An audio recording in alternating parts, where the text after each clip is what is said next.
Hi everyone, it's Laura and I hope you're all doing well. So today I'm going to answer the million-dollar question of why you are not losing weight.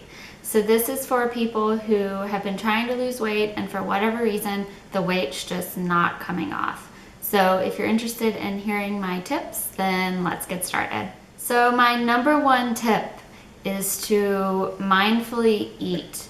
So it's really important when you're eating to not just scoff it down, to not just mindlessly eat, but instead to savor the food, to savor the taste, and to slow down. And as a result, you're more apt to listen to your body, to listen to the cues that your body's still hungry, or to listen to the cues that your body's full. So tip number 2 is to watch the amount of processed and refined sugar that you consume. And I cannot stress this enough. If you read the ingredients labels and you don't know what the ingredients are, you don't know what you're consuming, it's a bunch of chemicals and preservatives and additives and junk that you don't know what it is, then I don't care how many calories it has, whether it's 50 calories, 100 calories, I don't care how much fat, how much carbs, how much protein, I do not care. If you're feeding your body with food, or it's not even food, it's junk, then your body's not able to utilize that as well as it would fresher foods, foods that have vitamins, minerals, lean protein, good fats, healthy carbs. Your body isn't going to treat that the same way that it would treat food. And as a result, this can totally throw off your hormones. It can throw off your metabolism. So it's super important to get away from consuming junk. And a lot of times too, we don't even recognize how much junk we're consuming.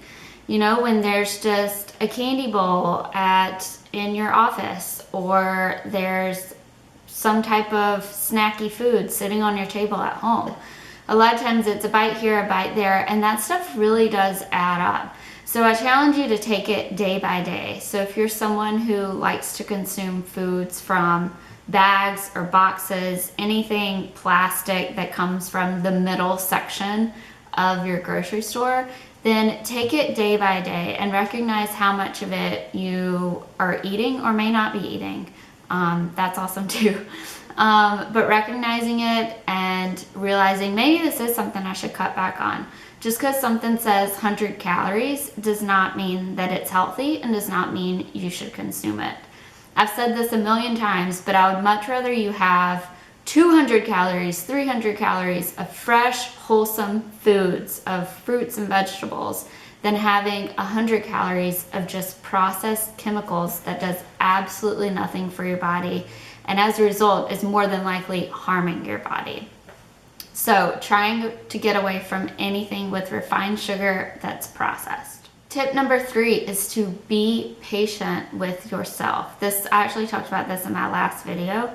But if you're looking for a quick fix or something that's going to happen overnight, learning how to be patient, and that slow progress is good progress.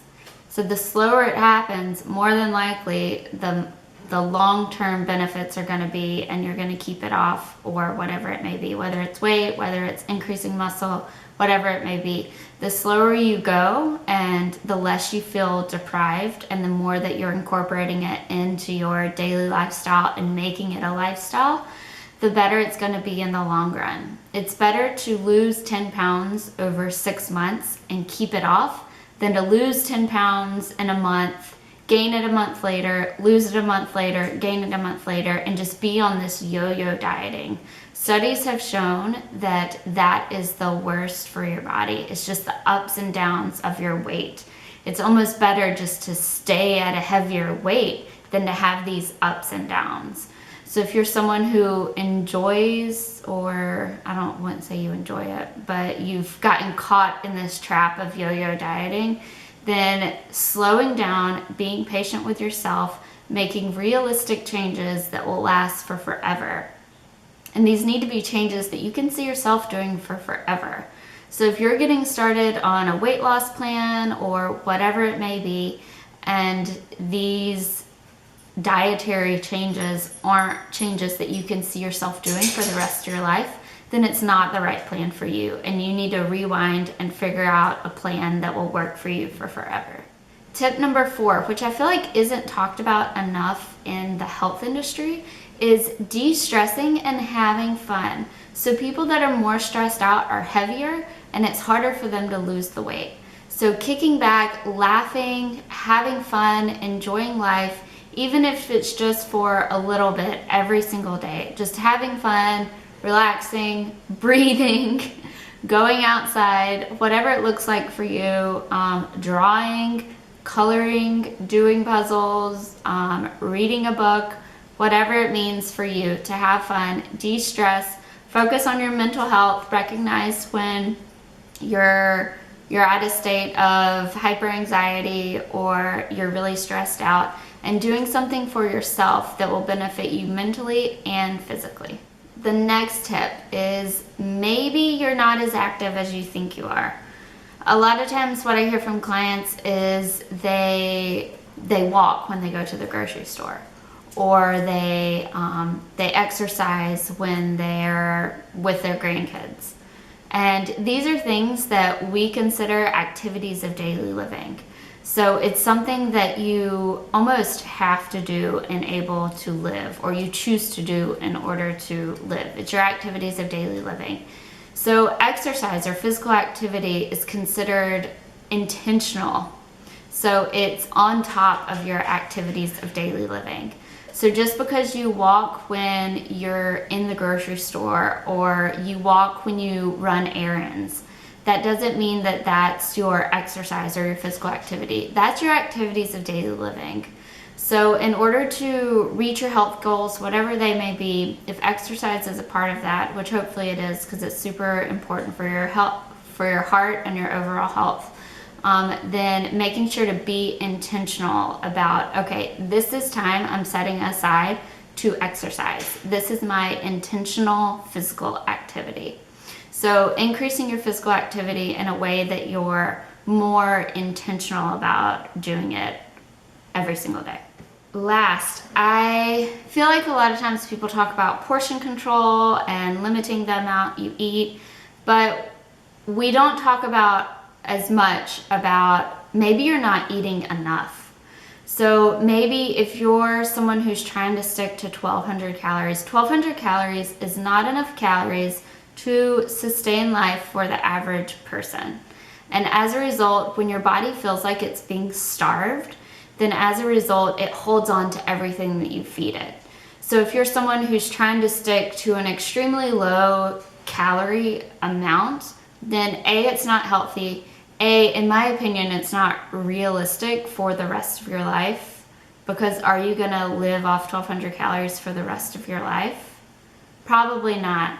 And so potentially, if you're someone who's limiting your caloric intake substantially, then increasing the amount that you're eating, 300, 400 calories a day.